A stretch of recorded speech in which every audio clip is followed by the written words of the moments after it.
Boa noite, Elias Neto.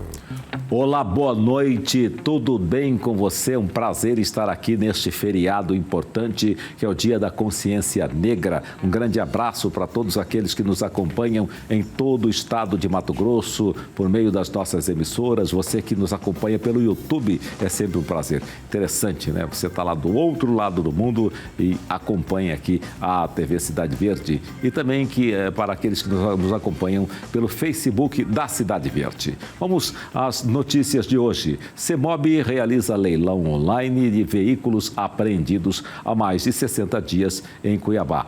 O CEMOB realizará, no dia 18 de dezembro, um leilão para a venda de veículos apreendidos, removidos ou recolhidos há mais de 60 dias e que não foram retirados pelos seus proprietários. A empresa brasileira de leilões é responsável pela plataforma digital e o cadastro prévio do usuário é requisito fundamental para participar da forma eletrônica. O edital de leilão pode ser alterado até a data do pregão e os interessados devem acompanhar possíveis atualizações no site do CEMOB. Olha, muita atenção, você que teve o seu veículo apreendido e aí falou, não tenho dinheiro, não tenho como retirar, deixa esse veículo lá no pátio, nos pátios, né?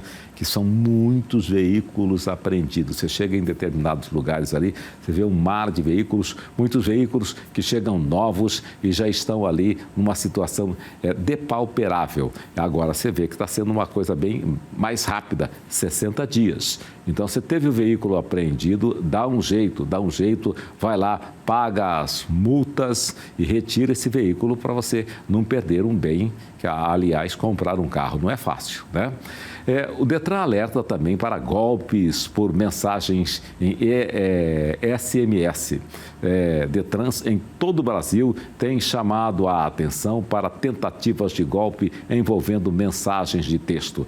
Essas mensagens direcionam para sites falsos que solicitam dados pessoais. Esse negócio de site pedir dado pessoal é complicado, não vai nessa, hein? Alegando suspensão ou cassação da Carteira Nacional de Habilitação. Além de pedir informações pessoais, os sites mostram supostas informações e infrações cometidas e seus valores, com um campo com a opção regularizar. Aí é que mora o perigo. Você vai lá, dançou. Também é possível usar o aplicativo seguro da Carteira Digital de Trânsito, que oferece acesso às informações do condutor e do veículo. Então, portanto, você quer alguma informação, vai lá no site do Detran, certifique-se se é realmente o site do Detran, para você não cair num golpe, tá certo? E quando você receber esse tipo de comunicado, normalmente ele não chega dessa forma, não chega no seu aparelho celular, normalmente chega pelos correios, como a multa, por exemplo. A multa chega em papel, você recebe aquela multa e caso o seu carro tenha sido dirigido por uma outra pessoa, você tem um tempo para preencher um espaço lá e levar no CEMOB para indicar quem era o condutor do veículo naquele dia. Se não, o que acontece? A infração cai na sua CNH, a pontuação da sua CNH e vai lhe dar problemas. Cesta básica em Cuiabá bate recorde de preço na segunda semana de novembro, com um custo médio de R$ 816. A cesta básica de Cuiabá atingiu o maior valor histórico na segunda semana de novembro.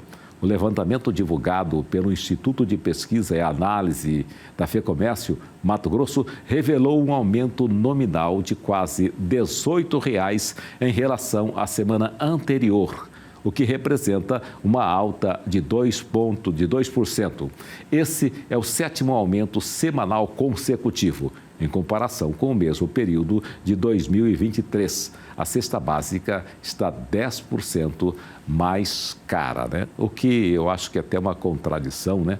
Somos um grande produtor de alimentos, se bem que a gente produz, na realidade, commodities que são enviadas para a China, para os Estados Unidos, para outros países e não ficam por aqui, né? Mas, sem dúvida nenhuma, nós temos muitas terras para plantio, né?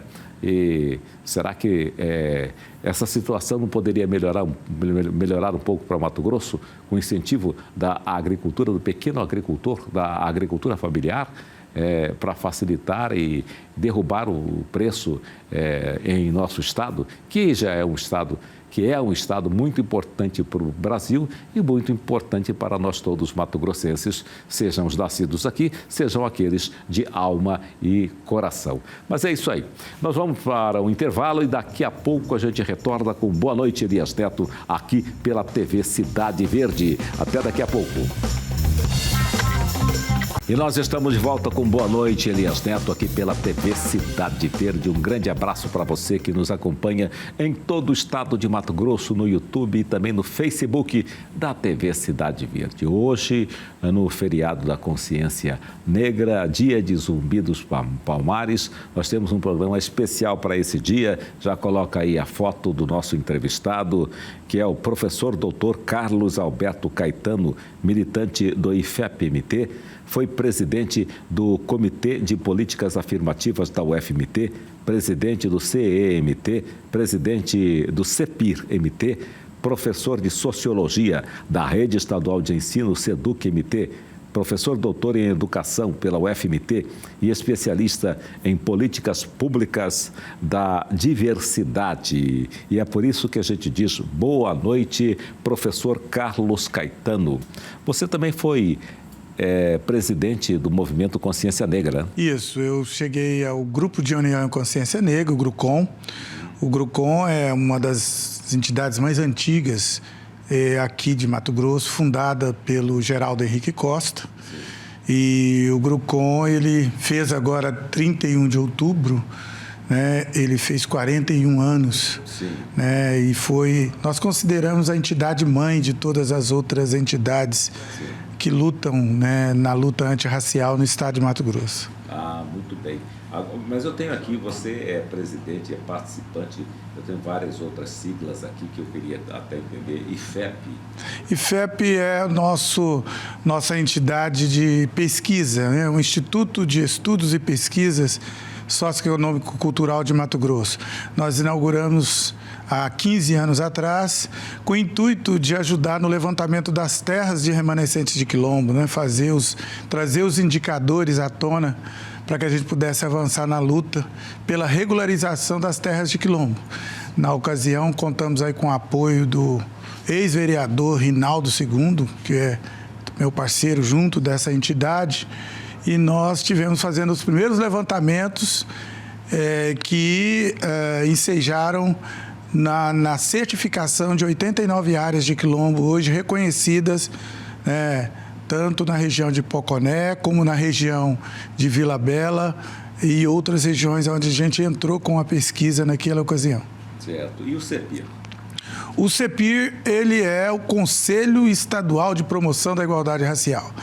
Legalmente, é um órgão instituído paritariamente em lei para que a gente pudesse propor as políticas da área da igualdade racial em Mato Grosso. Tive até recentemente, na presidência desse conselho e nós tivemos, então, trabalhando na implementação de políticas, ações políticas, né, para a população negra no estado de Mato Grosso. Hoje é Dia da Consciência Negra, Sim. Feriado. Me diz uma coisa, vocês têm a comemorar ou ainda a lutar? Eu diria, Elias, nós temos os dois. Nós precisamos comemorar. Comemorar porque chegamos até aqui, essa luta ela não iniciou conosco. Né? No dia de hoje nós fazemos 329 anos da morte de Zumbi dos Palmares. Morreu em 1695, né? Mas é preciso dizer que muitos zumbis, muitas Terezas de Benguelas, muitos Geraldos Henrique Costa, de lá para cá, vêm atuando nessa luta contra o racismo. Então, nesse sentido, né, um momento de celebrarmos, de comemorarmos as nossas ancestralidades, as lutas e o fato de termos buscado até hoje, com muita resiliência, se afirmar numa sociedade racializada, onde ainda os indicadores demonstram um índice muito alto de racismo, né? Ao mesmo tempo que nós temos a questionar justamente porque nós precisamos ainda hoje, no século XXI, temos que discutir pautas como essa, né?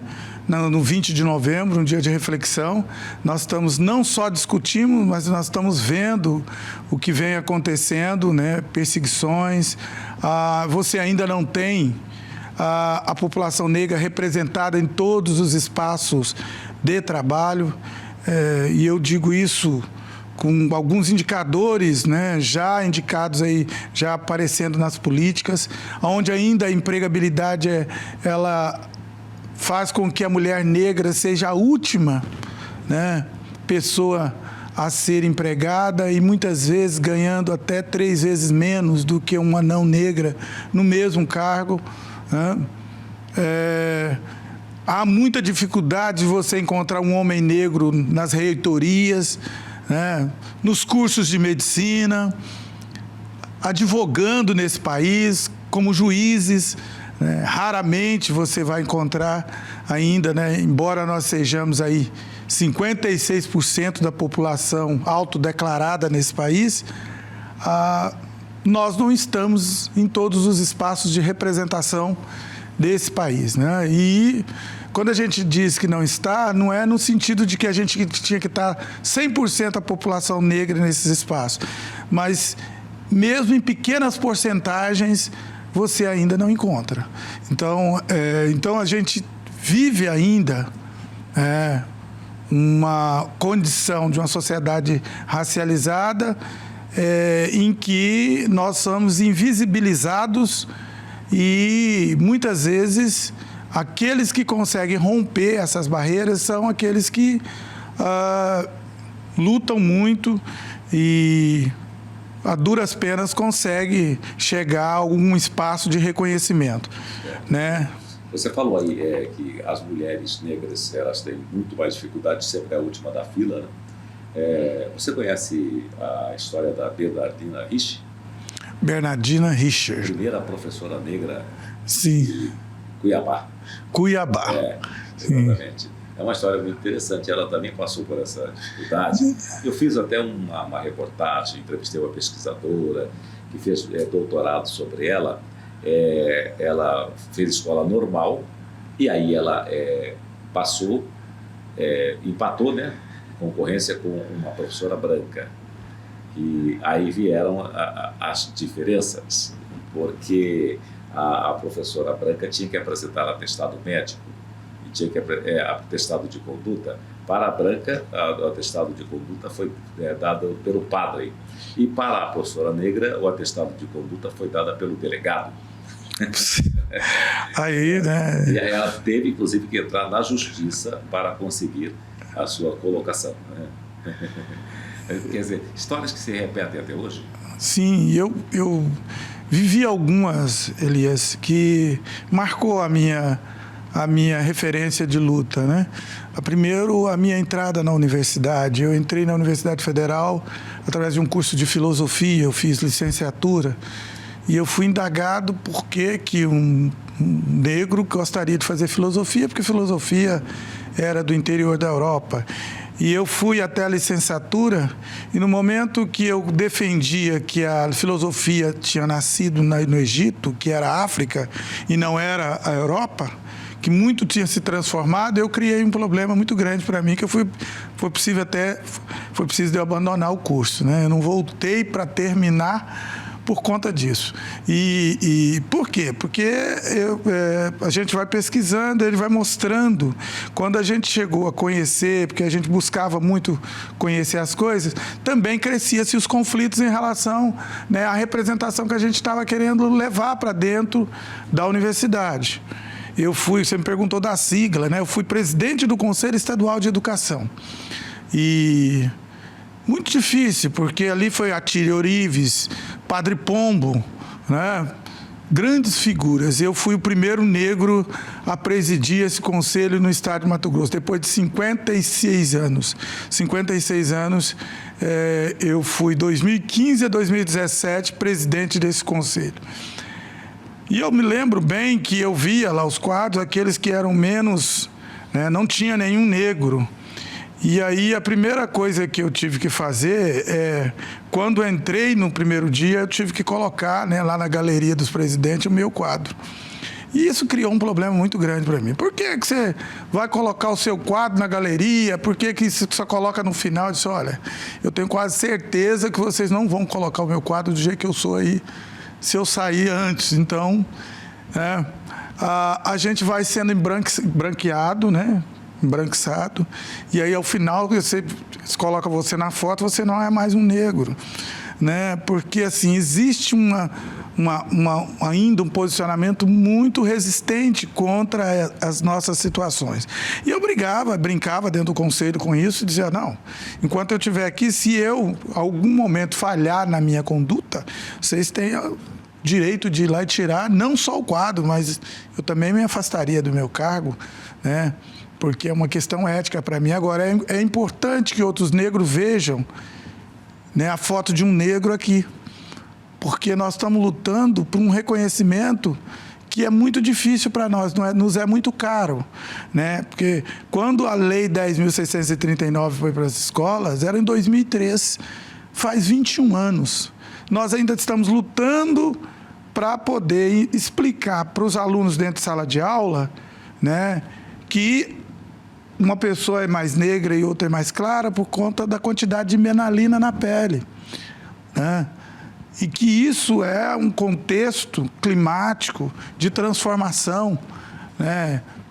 Quem nasce no Equador nasce com a quantidade maior de melanina na pele, o cabelo grenho, que tudo isso tem a ver com nossa própria genética humana e que as pessoas têm culturas diferentes e habitats diferentes, e isso faz com que as pessoas tenham, né, um contexto diferente de nascimento.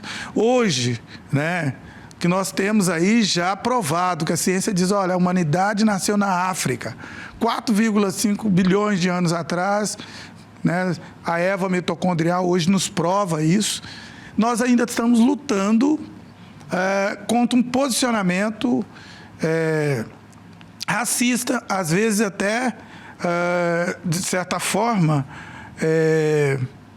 que ainda prega, né, a questão da miscigenia, né, da questão ainda da raça pura, como sendo o canal para o avanço, ou como sendo o canal de superioridade entre seres humanos. Eu já enfrentei muito isso, né? E isso está posto ainda.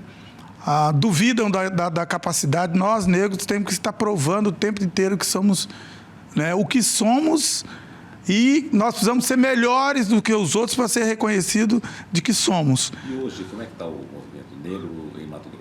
Hoje o movimento está bastante, assim, eu digo que nós ampliamos, mas nós também tivemos que nos dividir nos diferentes espaços, né, de construção. Ainda hoje nós discutimos numa live que nós estávamos trazendo as pessoas que foram os protagonistas das lutas aqui, né?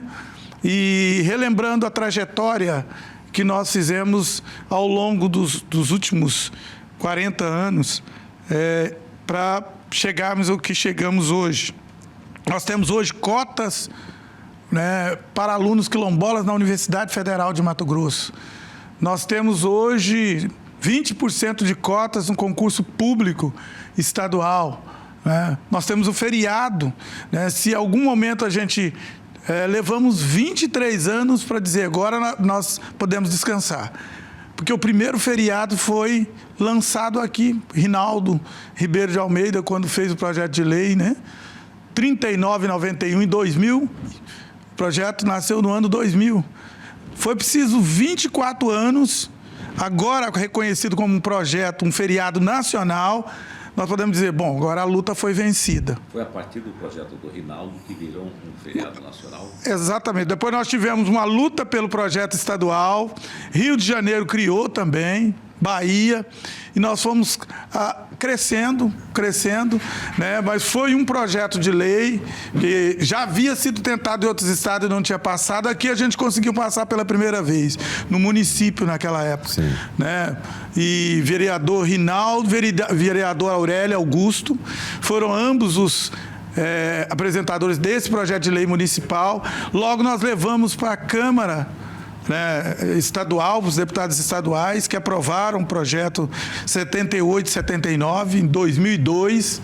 De lá para cá, nós sofremos durante os mais de 12 anos, sempre investidas contrário ao feriado, de várias organizações ligadas ao empresariado, que falava que era muito feriado, até que consolidou agora em 2023, né, com o projeto 12.519 agora do governo federal. Qual é a população negra de Cuiabá, por exemplo?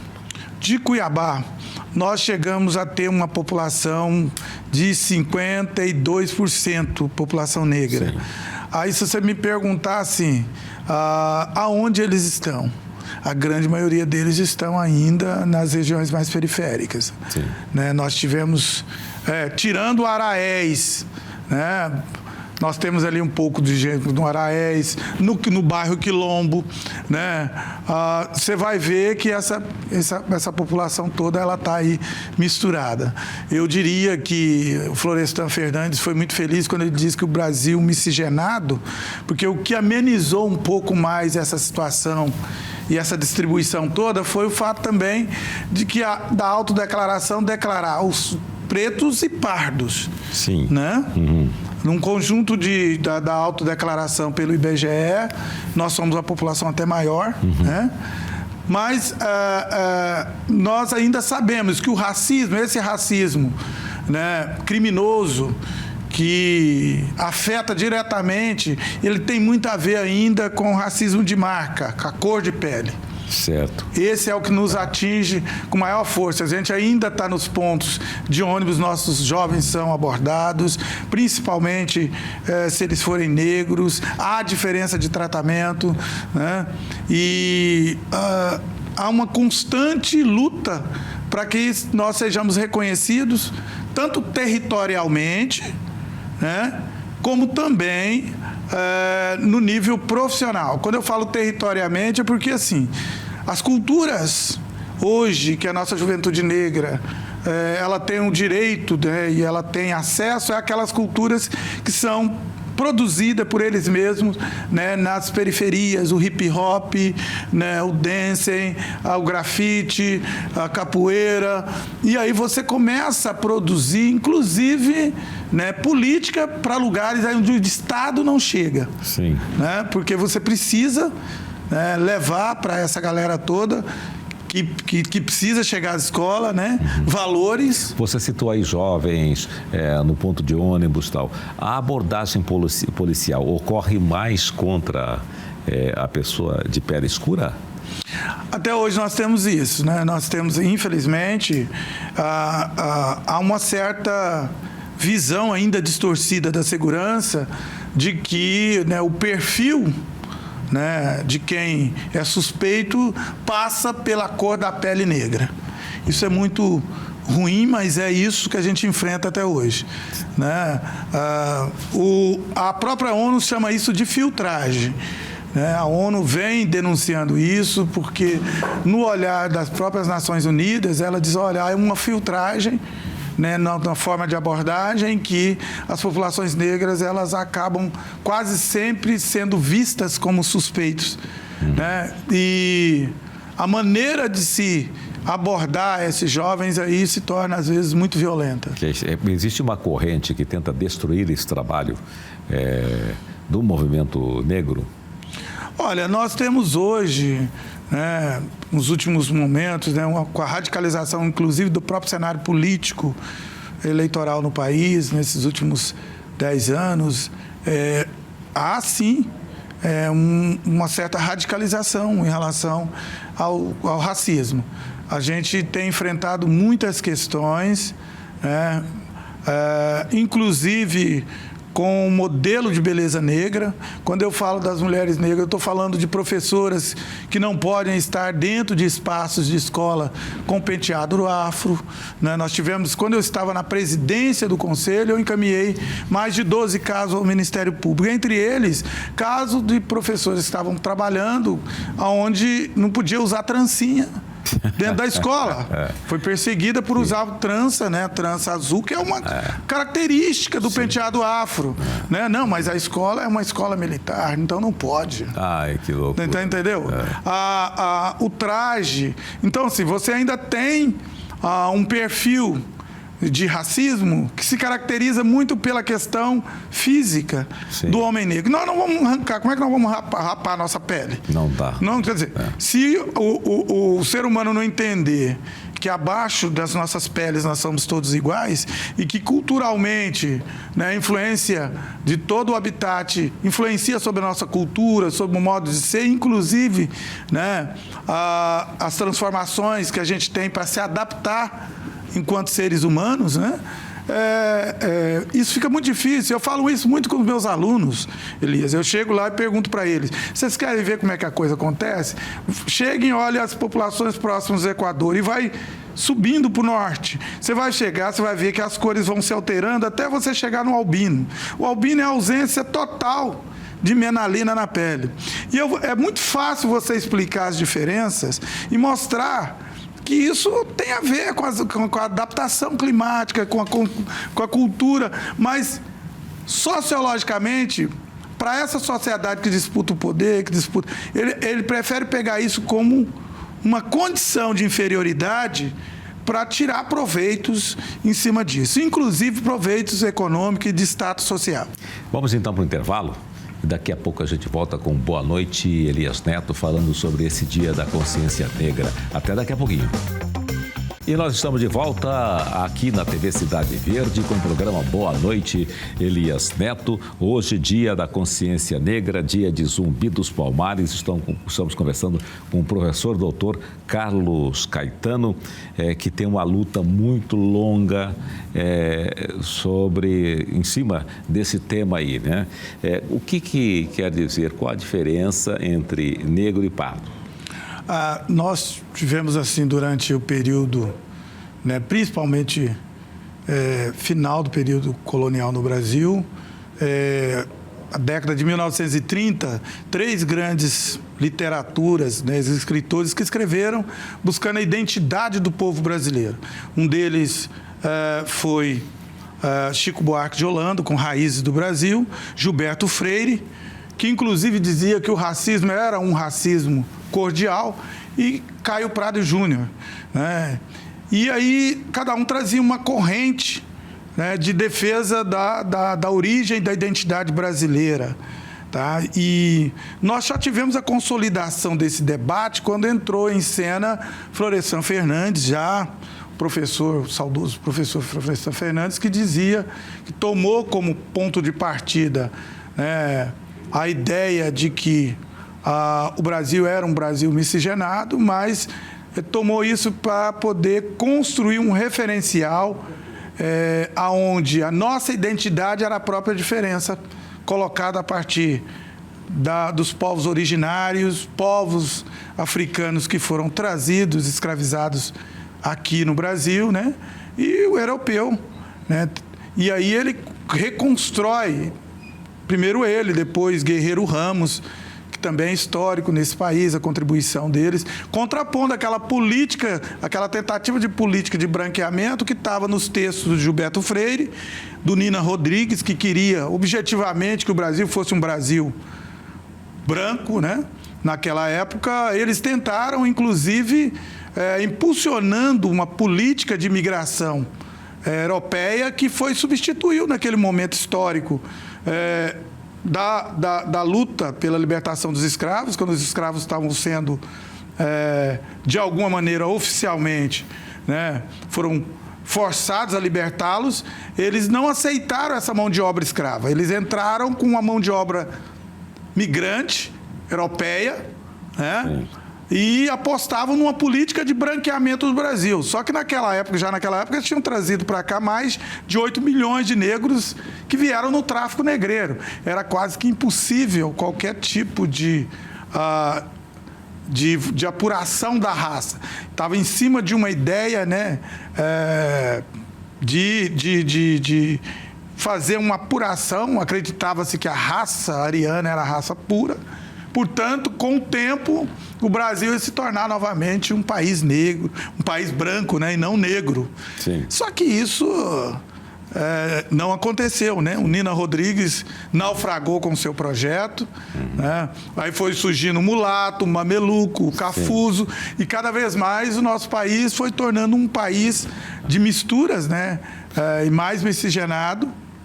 E aonde a gente foi, as diferenças foi dando o tom da nossa identidade, né, culturalmente falando.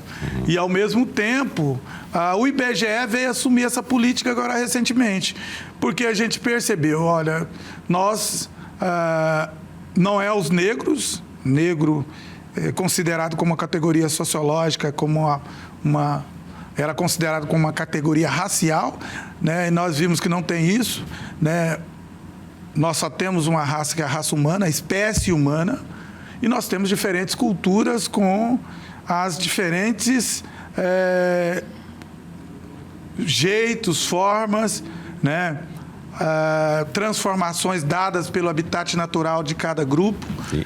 E assim por diante, né? Sim, a abolição não foi assim algo como as pessoas pensam, né? Porque o escravo foi liberado, foi libertado, foi liberto, vamos dizer assim, mas ele foi jogado nas ruas sem nenhuma preparação, né? Então, parecia que havia por trás disso aí a vontade exatamente de fazer desaparecer, né? Exatamente. Então, assim, não foi... Primeiro que não houve uma libertação, né? Houve muita resistência em se libertar. O Brasil vai sofrer pressão da Inglaterra por conta ainda da disputa do mercado internacional, sobretudo porque usava mão de obra escrava, né? Havia uma pressão muito grande da Inglaterra sobre o Brasil. A segunda questão é que já havia vários embates, né, do governo, do Exército, do governo brasileiro, contra as forças organizadas dos quilombos. Os quilombos, eles estavam organizados em vários lugares, né? Nós vamos ver, o mais famoso deles é o Quilombo do Palmares, onde Zumbi foi simbolicamente, né, uma das maiores resistências, mas nós tivemos aqui próximo de nós, em Mato Grosso, né? Teresa de Benguela. O Quariterê. O Quariterê, onde Teresa comandou com braços fortes, a rainha Teresa. Né? Aí a gente foi ressignificando nossa história, e a gente hoje não fala de escravos, mas de escravizados. Vieram para cá, foram reis, rainhas, né? Que foram laçados, pegos violentamente no continente africano e trazidos para serem escravos na África, para serem escravos no Brasil e em países de diáspora da África, né?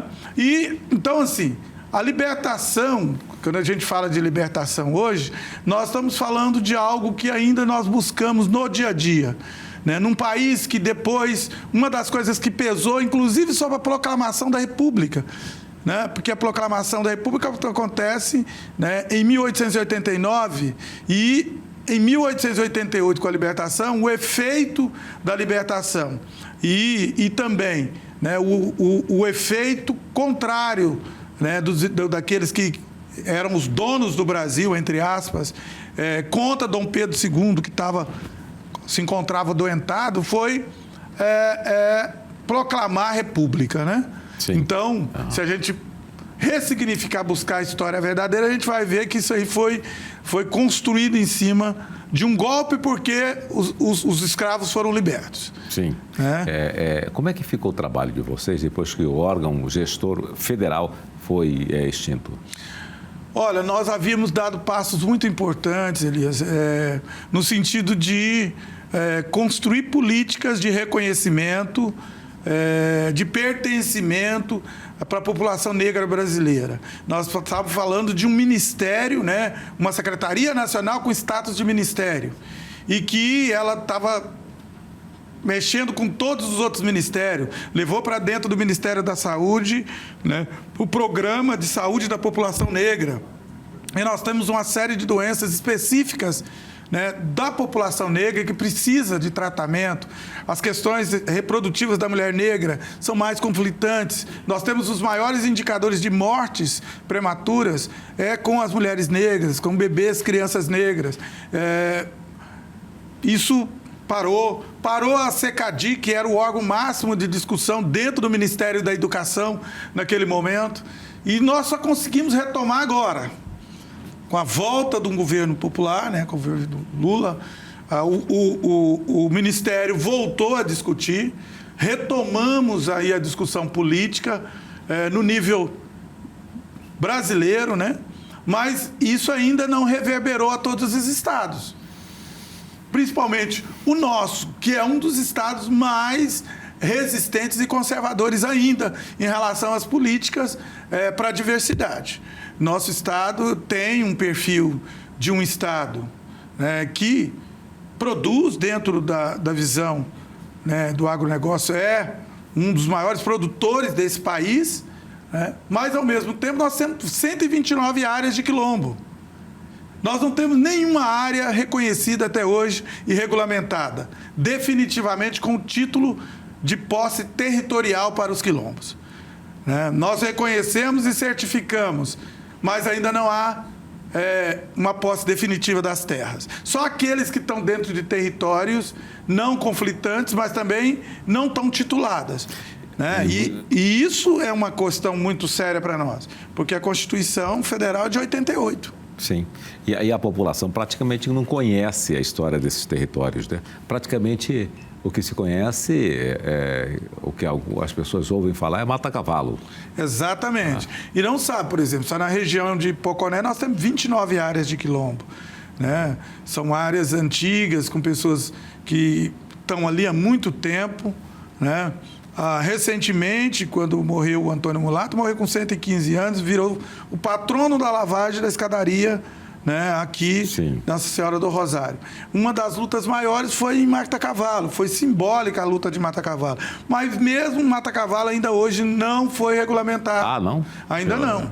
E nós estamos lá, tem as terras, mas lá não tem o título definitivo ainda. Sim. Né? Então, você precisa pagar benfeitorias em cima das terras, devolver aos fazendeiros que ali estão, né, as benfeitorias, para que pudesse o título ser devolvido, eles pudessem plantar, produzir. Né? Hoje, os quilombos ainda vivem em pequenos pedaços, produzindo para subsistência, para agricultura familiar. Né? Nós poderíamos ser um dos maiores potenciais desse país em termos de produtivos.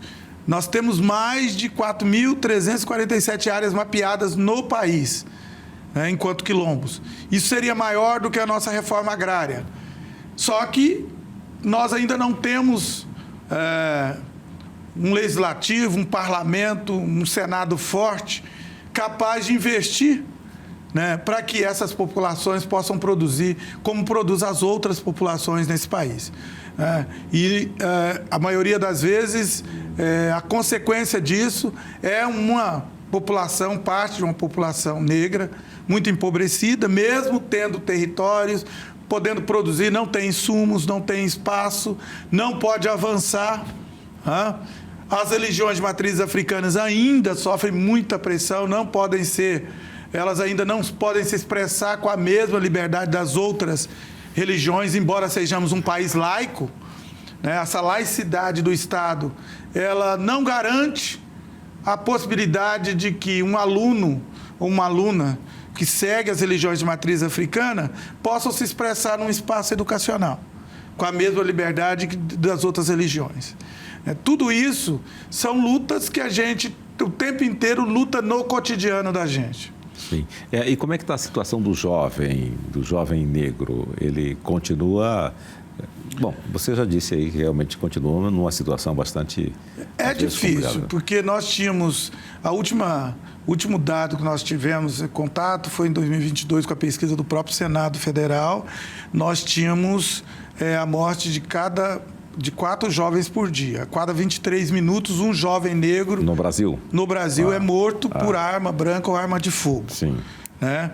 Isso é um dado, a cada 23 minutos, 4 jovens é um dado muito forte, muito alto, né? E isso se divide nesses estados todos do país. Ou seja, ainda é uma juventude que nós, usando aí, né, o próprio Mambeide, que discute a questão, né, da negritude, o próprio Silvio de Almeida, ex-ministro dos Direitos Humanos. Nós vivemos uma sociedade, uma necropolítica, uma política de morte ainda contra a nossa juventude.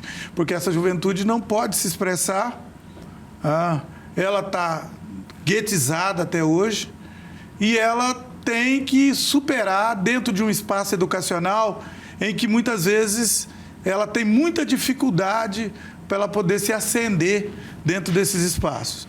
A gente lida com isso no cotidiano, né? E isso, como professor, a gente também passa o tempo inteiro por dificuldades quando você é um professor negro, né? Porque você precisa se posicionar dentro de uma sociedade não negra, no sentido de que ela reconheça o racismo e de que o respeito tem que estar acima de qualquer coisa num espaço educacional.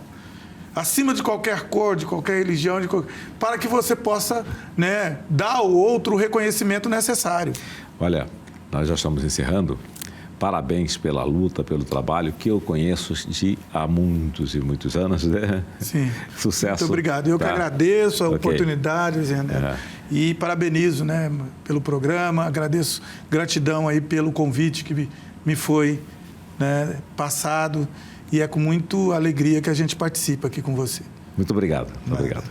E a gente fica por aqui. Muitíssimo obrigado pelo seu carinho, a sua audiência. A gente retorna amanhã, a partir das 19 horas, aqui na TV Cidade Verde, com Boa Noite, Elias Neto. Tchau.